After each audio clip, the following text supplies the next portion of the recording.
You're listening to Season 2 of Beyond Insights, your go-to podcast for all things accounting, business, and technology. Unsure how to improve your leadership skills, or whether you're suited to being a leader to begin with? Looking for ways to build a stronger team or take better risks? Then stay tuned. From cybersecurity, blockchain, and AI innovations to sustainability, employee retention, and work-life balance, we've got you covered. We speak to knowledgeable and insightful guests from varied backgrounds, industries, and locations from all around the globe.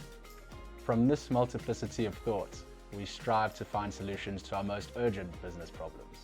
Whether you're a small business owner, an accountant, entrepreneur, or even a young professional looking to progress, this podcast is for you. Thank you for tuning in. Let's dive right in and go beyond insights.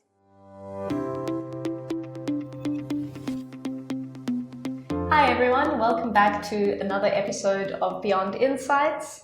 I'm Alex Hoffman, and today I am joined by Jodilee Manuel, who you may know as one of our other hosts on the podcast. As she doesn't often introduce herself when speaking to other people, thought today we would get to know a little bit behind the scenes of who this host is. So Jodilee is a chartered accountant who is the head of product here at Syft Analytics. She's committed to finding ways to innovate and improve Syft features to serve customers in their business endeavors. Jodilee is also passionate about business, accounting, and education. She loves developing content and features to help business owners make better business decisions and to help accounting students grow their knowledge and digital acumen. And I also have to mention that Jodilee won SAICA's Top 35 Under 35 Game Changer Award back in 2023 for the amazing work that she's done at Syft, and especially with students and on our online learning platform, Syft Campus. So that's a nutshell introduction, but we will dive into more details later in this episode. Thanks for joining us. Thanks for having me, Alex. It's cool to be on the other side. Makes a nice change. I thought we would start with a bit of background about your career. You started off as an accountant and an auditor, and then you made the switch to working at Syft, at a fintech startup, initially in education and training, then education and implementation, and now product. So what inspired the move into fintech? Cool. Good question. I think if you asked me several years ago if I'd be working in tech, I would definitely have been very surprised. I did the traditional CA path. Did my articles at a big four firm. I actually took a gap year then because articles is quite hectic. So I traveled the world for a year and then went back to audit, and I was an audit manager for 4 years. And I actually audited a lot of tech companies and a lot of education, like edutech companies. And so I could definitely see that tech was the way to go. I didn't really know how I would get, into that space. When you audit, it's quite all-encompassing. And then, Van Geddes, one of the co-founders of Syft, reached out to me and got me thinking about it. And the more I looked at the company, the more exciting, it looked, and the more I wanted to be a part of it. And the role initially, as you mentioned, was head of education. And education is something that's very close to my heart. I feel like there's one thing that has the power to change lives and change, for the better, it's education. So kind of took a bit of thinking. It was obviously a big change to kind of leave the traditional path of, audit, manager, senior manager. Do you really want to go for partner, that kind of traditional route, and go into this kind of uncharted territory? But the more I chatted, the more I realized there was actually so much more outside of, audits and FM. Because I think that's the one thing when you in those roles, you kind of see that's all. But when you leave, you realize you can start your own practice, or you could work in tech, or you could start your own business. Like there's so many things you can do, but you don't see that until you actually leave or kind of venture out of your comfort zone. Took that role, best decision I ever made. So glad to be here, and started building Syft Campus with Alex. And then just startup nature, you end up doing whatever's needed and learn and grow as much as you can. And so had several other roles, as you mentioned, throughout the time. Yeah, I think it's a really unusual leap to make. I think a lot of people think there's one clear path that they're going to take. You study accounting, you get into auditing, you follow that clear trajectory, but there are actually so many other routes that you can take, and you just kind of have to be brave enough to take that step to find out what else is out there. And fintech is it's so exciting because that's like the future of accounting is technology. I mean, we all use it in our daily lives, so it's really exciting to be part of, you know, the team that's really changing the way accountants will hopefully work. Yeah, absolutely.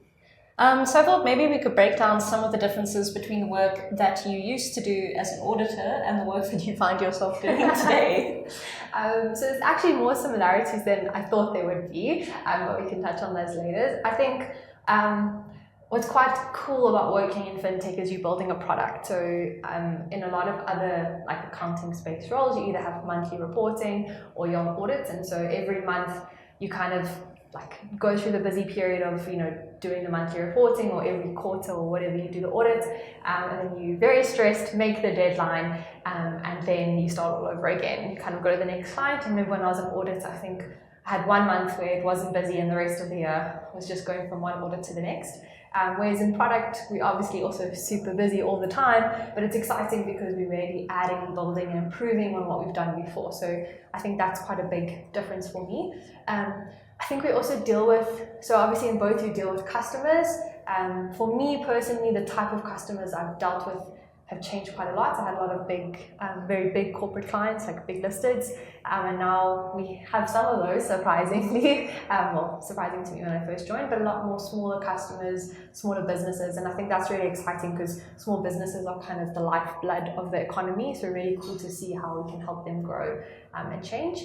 And yeah, I think it's just like such a dynamic team here at Syft. We work with really great people. Everyone's excited about what they do, and in audit, I also had really awesome people that I worked with, which is, I think, how I stayed there so long. But you're not always as fortunate, you know, in every role to have such a good team. Yeah, makes sense. And I do think the people at Syft really make it what it is. Definitely. Kind of touched on this earlier, but your role since you've been at Syft has changed quite a lot. Can you maybe take us through some of the changes and the experience that you gained from those changes? Yeah, cool. I think it's really a lesson for me in like making the most of every opportunity you have, and just trying to get involved as much as you can. So when I first joined, when I was deciding to join, I was taking on the head of education role, and part of that was to build Syft Campus, but part of it was also to make training videos. And as much as I love education, like initially the thought of sitting in a corner spending my whole day making training videos did not sound like what I studied 7 years to do. And so I was a bit apprehensive of, you know, coming to do that. And the more I chatted, the more I realized that, you know, Syft is really a place that the more you grow and develop, you know, the more you can do. So I joined and absolutely loved it. Alex and I built Syft Campus, and we didn't stop there. We did university projects. So we've had probably 4,000 students now, somewhere around there. In the last like 3-4 years, do projects on our software, and that really was amazing for me to be involved in, because in my auditing and even when I was an academic trainee at Wits, I really saw the need for digital skills and giving students practical application of like so many of the things we learn at varsity, and so super fun to be part of that. And yeah, we definitely never made it just about screen recordings. Campus, yeah, it became its whole own thing. We did live training, like so many different things. But through that, we really learned the product really well. We really learned what customers wanted. And then like sales teams would have a call with a technical, you know, accountant who wanted more comfort on a feature. And I'd jump on the sales call, and customer success would need a workaround on how to do something, and I'd jump on that. And I basically just tried to be as available as possible to anyone on the team who needed like accounting knowledge, because I had that accounting knowledge. And through that, I learned a lot more about what customer needed, where the product maybe had gaps, where we weren't maybe doing really well in things. And we started getting involved in implementation, where customers with slightly more complex needs would come and say, listen, I want to use Syft, but I need to set it up and I don't have the time. And that was the birth of implementation. So I moved into that space. We started off with very small team, if you can call it that, and eventually grew it into like a whole revenue stream for Syft. And again, there it was so great because we dug deeper into the product. And so now, instead of just like demoing, this is how you use our oversight feature, our dashboards, we would have to build out dashboards for customers, or build out consolidations, or build out things for auditors. And so through that, we really got to, you know, step into the shoes of our customers and see where the pain points are. I remember building out I think it was a ledger or something. And I was like, why is this so hard, you know? And what can we do to make it better? And then we started giving product a whole bunch of suggestions on how we thought it should improve, and that, you know, really fed into building the product. And I think, like, while the education role prepared me for implementation because I knew the product well, the implementation role prepared me for product, which is where I am now, because, you know, we really know how to, like, where the gaps are, what we can do and what we can build. So I think just, yeah, a good reminder that, like, sometimes you might be doing something and you can't see where it's going to lead, but as long as you're learning and growing as much as you can be, like, you kind of preparing for your next role that you maybe don't even know about. Yeah, it makes a lot of sense. I'll say that made me think, one of the first implementations that we were involved in, I was also helping build ledgers, which is not part of my normal role at Syft. No. But I also remember there was something that I found very difficult, and I spoke to one of the engineers who had been working on ledgers, and I said, you know, it would be great if we could do this. And then a couple of months later, that became part of the feature, and that was really exciting. So it's like little things like that you wouldn't necessarily think about if you haven't been working in the product a lot. But then suddenly when you see, oh, this is how a client would have to build it, you realize that this is what's missing. And so that's quite a cool part of being involved in a fintech company as well. Yeah, and I think also just even like being open to different things. Like, your role is not to do implementation, but being open to different things, because now you've also moved more into the product team, and so it's important to know, like, about the product. But yeah, I think biggest lesson is just, like, if you're building a product or whatever you're doing, like, try and walk in your customers' shoes, whoever they are. Yes. You know, whether you're an accounting practice and you're onboarding customers, you know, maybe onboard yourself and see, are there any pain points? Where's the frustration? That's what I really learned from implementation. I think definitely a very important thing, always placing the customer in the center of what you were doing. Wanted to ask, what are some of the more surprising lessons that you've learned in your journey? I think from product, I think how important auditing and the skills I learned from auditing are. I think when I lecture at Wits auditing 3 times a year, and every time I go back, I try to remind them, because auditing is one of those very theoretical subjects at varsity that you think, oh, I'm just learning these standards on how to audit. But it's actually so practical, because it teaches you about identifying risks, you know, thinking of what could go wrong, how to implement better processes, and all of those things, yes, help you audit a business, but also help you run a business, help you run a team, help us with, you know, considering where the risk for our product is, where could there be issues and errors. And I think, yeah, all those kind of skills of testing and stuff that I thought maybe I wouldn't use outside of audit, that's been very surprising for me. So, like, yeah, thinking of risk. And then moving back to when you were our head of education, what did you learn, or I suppose head of education and implementation, between those 2 roles, what did you learn about how accountants and small businesses use tech? Sure, good question. I think they don't use it enough. And I think it's something that I also found when, like, I was in audit. We are so busy doing the things that need to be done that we don't make time to, like, make our lives better. Like, technology has all these benefits. Like, I always say this when I was in audit, you know, there's all these technologies that could speed up what we did, but we were too busy to make the time to actually find out about that. And so, yeah, I think that's why, like, implementation was helpful, because, you know, how can we get setup time down? That's what we think now in product. How can we make it easier for people to use it? Syft Campus, we have so many great resources, but, you know, we don't have the time to actually sit in and do that. So I think it's about, I suppose, you know, cutting through all the tech that's out there, but really trying to see, like, is there a way I can do this quicker? So yeah, I think it's maybe not enough is the answer to the question. Yeah, I think for a lot of people, there's that hurdle of trying to set up the tech that's going to make things faster. So you've kind of got to see it as an investment. Okay, I'm going to take the time to learn how to use this tool, and then that'll help me in the future. I think another thing, especially when you're looking at implementation, 2 things actually. One, people want a solution that is going to solve everything for them. So say you've got this reporting process, you want a tool that's going to do everything in the reporting process. And of course, that's the ideal and what we strive for. But sometimes people will reject something that saves them half the time. So maybe spending 40 hours on reporting, maybe it'll save you 20 hours, but you still have to do that other 20. But instead of being open to, like, that level of efficiency, they kind of revert back to the manual process. So I think one is just, you know, being open to anything that will help improve. And then I think the other thing is people are very often, I don't want to say stuck in our ways, it sounds horrible, but we're used to seeing things in a certain way. And so sometimes maybe a solution might look a little bit different, or it might do something in a slightly different way. And maybe that's not good enough sometimes, maybe need it a certain way, but just being open to doing things a bit differently, and like looking for any efficiencies that can, speed up things. I think also just because something doesn't do everything that you want it to do, like you said, it doesn't mean it's not helping you. So being prepared to find compromises sometimes, because any time saved is still time saved. No, and I mean, compromise sounds like a bad word, but it's sometimes necessary. It's like, what can you do to save some time? You don't, and I learned that a lot. I would always try to solve the most complex problem when we were doing implementation, and then I realized sometimes you actually don't solve the whole thing, because that might be harder in the future, and rather try and kind of simply solve as much as you can, if that makes sense.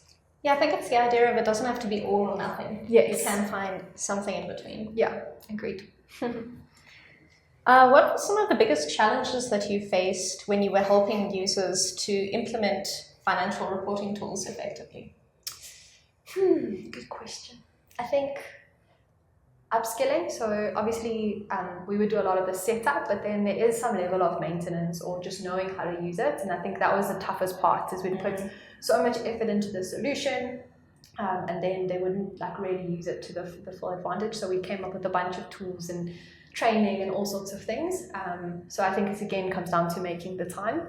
And I think it's overcoming that expectation gap in terms of, we're solving the same problem, that you've got this problem when we're solving the problem, but it maybe looks a bit different to what you expected. Kind of trying to solve that as well. Yeah. Makes sense. And your experience of working with students, as we said, we've worked with more than 4,000 students around South Africa now. What have you learned from teaching students a bit more about how to use tech within accounting? So I think we've learned that there's definitely a need for it. I think whenever we do the projects, like us, the students, they haven't been exposed to Excel or logging into systems or working on a PC. And there's obviously reasons for that, like resourcing, internet, all of those things. But I think it's a big need to prepare them for the working world, because none of us actually work on paper anymore. And so students are going to have to work on that. So I think it's a huge need. I also think they're very receptive and get, more excited, especially in accounting. I think we worked with high school students, and I think the teacher told us they were so excited about accounting, and I mean, I love accounting, so I was excited, but that's definitely not a sentiment that was kind of common in my accounting class. And so I think there's a need for us to kind of relook at how we teach and reimagine why the subject is there, and get students excited about it and upskill them. Yeah, and I think especially at a time when so many people are having a shortage of accountants, it's really good to have that excitement generated so that you have more accountants in the pipeline. And I also think before I left audit, I kind of didn't really ever look on LinkedIn. I wasn't seeing, all these accounting podcasts and stuff. So it's something we also try to share with students to kind of give them a glimpse, because we do all these cool podcasts and, events and all these things that if students saw, they'd be really excited about accounting, but they're not on there. So just somehow get students involved in that as well. And what message would you like students to take away in general from the work that you do with them? I really hope people see that accounting is awesome. I think if you've got such a bad rap that accounting is boring and that you just do it because you want to make money, and I mean, of course, money is a part of it, but accounting is really fundamental to society. If we can have, accountants that help businesses make better decisions, those businesses can grow and employ more people. If doctors can run their finances more efficiently because they've got a good accountant, they can help more people. It's such an important part of society. And so as an accountant, you actually are, hopefully, if you're doing it properly, doing a service. And I think I just want students to know that, one, accounting is a great career choice to make. And two, just to get involved, and digitally upskill yourself. Take a course on campus, listen to a podcast, try to think of why you're learning what you're learning at varsity. And obviously, hopefully that will help you pass the exams as well. I think definitely a good message for the students. And then moving on to the next part of your job now, back to product. This might be a bit of a tricky question, but I'll give it to you anyway. How do you ensure that your product development is aligning with what users actually need and not just what seems to be trendy at the moment? So yeah, I think that's a constant thing we think about and we challenge ourselves on. One way is we try to stay in contact with customers as much as possible. So we have regular meetings with customers that we set up, and we kind of actively set ourselves a target to chat to so many customers. At Syft, I think we're fortunate because we also, sit so close to our customer success team and our product support specialists who are chatting to customers all day, every day, and we build a good relationship with them. We have training with them every week where they give us the feedback from customers. So we have lots of practical ways to really listen to our customers and hear what they have to say. And then I think we definitely look at what's out there and what's happening, but also, as an accountant myself and as someone who sits in the product every day, we try and, not just be guided by what people think they want, but also by what we would think is useful by working in it every day. So yeah, I think it's definitely something we need to stay very aware of. It's exciting to, chuck an AI button in there because everyone's talking about AI, but is it actually helping the customers? It's exciting to put a pretty color, but what do customers want? So I don't think we get it right every single time, but we definitely think about it a lot. Absolutely. So as some of you may know, Syft was recently acquired by Xero. How did that change your perspective or approach to what you do? So I think it obviously was very exciting, but what's nice is that there's a lot of exciting new things, but a lot of things have stayed the same. So Syft's standalone product that we've been running is still a huge priority for all of us, and now we just have more resources to keep making it great. But now we also, with Xero, can reach many, many more customers, both in Syft standalone, but also in the kind of product we're working with within Xero. And so I think it's just exciting to take all these features that we're really passionate about and think can really help small businesses and accountants to many more customers. We've always had lots of customers, but Xero has even more. So yeah, I'm excited for that. Yeah, very exciting. And while we're talking about the product, I thought I would ask you, what is one feature in Syft Analytics that you think is underused? So this is a tough question because if you've ever heard me doing training or anything, I have about 15 favorite features. I know that doesn't work in the English language, but I think in terms of a feature that's underused, it would have to be oversight, and that's potentially because it was one of our older features that's just got a new revamp. So if you haven't checked it out, go check it out. But what I think it's so underused, especially for accountants and bigger businesses, it's a great place to go and see kind of all the entities you have connected to Syft. And key metrics or information about the data quality and stuff as to how they're performing. So it's a good way to get a good overview of all your customers and which maybe need a bit more help, which can obviously help them grow, but also increase your services in providing value to those customers. So if you haven't had a look at Oversight yet, now is your chance. This is the time. Go and have a look and see all of the great features within that. We've been talking a lot about how accountants should be using more tech and how there can be a few hurdles when they're trying to get into the tech space. So what are some recommendations you would make to accountants who are trying to find the right software for their needs?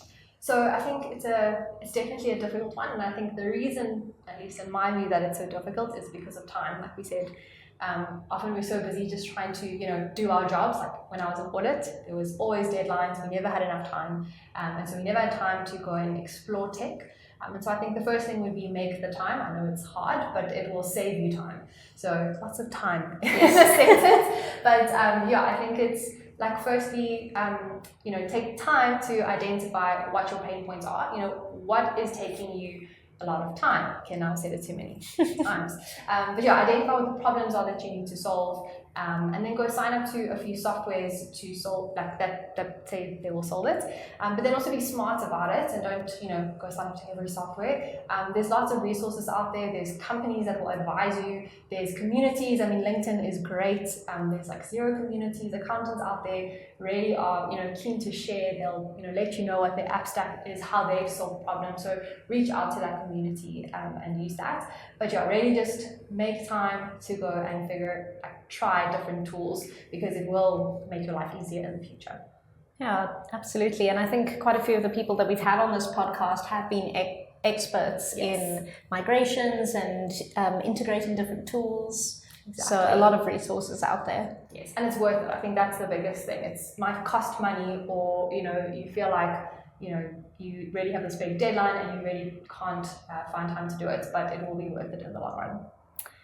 And then a question that we ask a lot: how do you see the future of the accountant's role in this era of tech, of automation, of AI? How do you see that changing?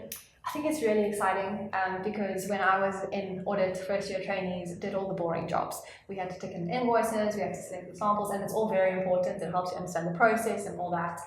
But it's not really, adding a lot of value to customers. Same with management reporting, there's a lot of stuff that accountants had to do in the past that didn't really add value. And I think what's exciting about AI and automation is it's really speeding that all up. So we can focus on what actually is exciting, and that's helping that small business grow, or helping that doctor run his businesses better so he can see more patients. It's a thing that actually makes an impact, and that's what tech is allowing accountants to do. Yeah, super exciting. And now we have a little tradition on the podcast where we have some rapid fire questions. So I'm going to rattle these off quickly. What's one piece of software, obviously aside from Syft, that you can't live without? So I have to say Google Sheets and Excel. They're both great. One more for Colab, one more for advanced stuff. But Excel is just great. There's lots of softwares out there, but often, before I can put it into software, I kind of need to figure out what I want to achieve in Google Sheets or Excel. So yeah, definitely that one.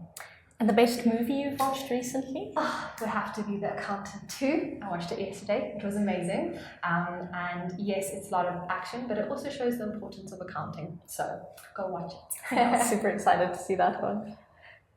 What's the most valuable lesson that you've learned about building a business? So I think that lesson would have to be from one of our co-founders, Eddie. He says, perfection is the enemy of done.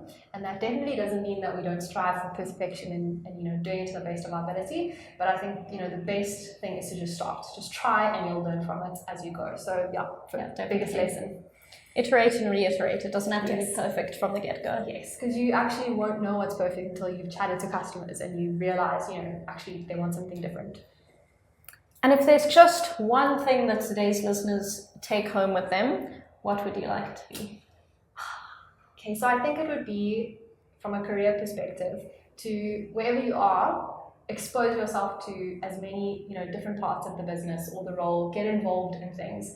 Because I definitely never thought I would be in product when I studied accounting all those years ago, but all the things that I've kind of done along the way have really prepared me for this role. So yeah, get involved, ask questions, and just do as much as you can where you are. Yeah, stay open to possibilities. Exactly. So, well, thank you so much for joining us on the other side of the interview today.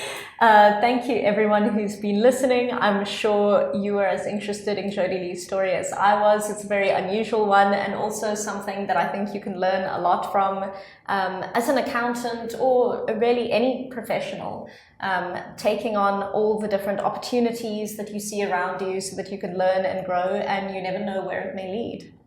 Awesome, thanks for having me, Alex. Thank you. And also, just a note, we are at WeWork this week. It seems like a slightly different episode as our office is undergoing renovations. So thanks to WeWork, and we will see you all again next week. Bye. Thanks for tuning in to the Beyond Insights podcast. Please like and subscribe on whatever platform you're listening to right now. And please share with any of your colleagues or friends or family members that you think might benefit from listening to this podcast. That's all from us. Until next time, see you then.